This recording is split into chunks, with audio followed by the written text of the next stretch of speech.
Hello everybody, welcome to the channel. This is the long overdue response video for all the comments and questions asked about my settings for Microsoft Flight Simulator 2024. So I've decided to, instead of creating one long video, I'll be doing shorts or basically short part videos where this one will be focusing on the hardware and the Microsoft Flight Simulator 2024 settings.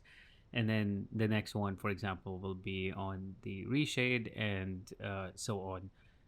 Hopefully this will help you guys out in some way or other. Thank you for watching. Alright, so as far as my hardware is concerned, nothing much has changed since my last video on the Microsoft Flight Simulator 2020 guide.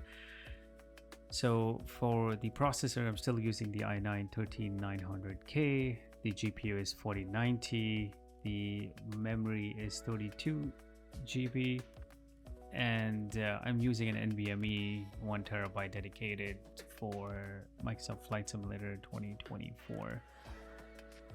So the video playing on your screen right now is actually not my current setup. This is outdated, and over the past few months I did invest in a couple new peripherals. Now this includes the EFIS left and right panels from WinWing, the FCU from WinWing, the FMC from WinWing, and MCDU from WinWing, and the MCP and the EFIS for Boeing 737 panels, again from WinWing, and then the Moza AB9 force feedback, the Moza flight stick, the Moza AY210, which is the force feedback yoke.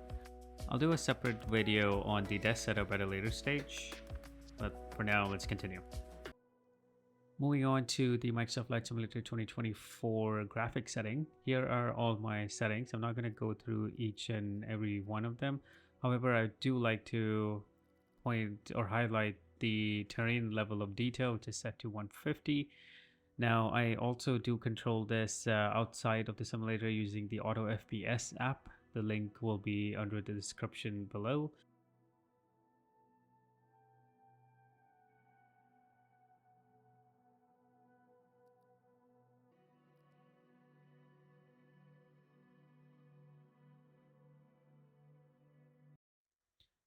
Moving on to the Nvidia control panel settings. So here are my settings for Nvidia control panel. One of the things to highlight over here is the shader cache size set to unlimited. This is for the global settings. Under the program settings for Microsoft Flight Simulator 2020 settings, here are my settings that I do currently use, which has helped me out in terms of the performance and the quality of Microsoft Flight Simulator 2024. Now, apart from this, in regards to the resolution, so I do use an LG C5 OLED display, and I am able to utilize 144 hertz. And here are the settings that I do use to get the most out of my LG OLED panels. One other thing you may have noticed is that even though I use an OLED LG C5, I do not have my G-Sync enabled. And this, the reason behind that is that depending on the OLED panel or the monitor that you actually use, you may experience a flickering issue, especially in dark background environments such as nighttime flying within Microsoft Flight Simulator 2024.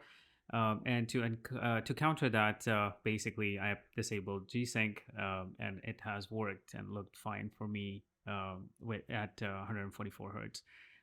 Finally, moving on to the NVIDIA DLSS 4.5. Here's how you can actually enable 4.5. You need to opt into beta within your NVIDIA app.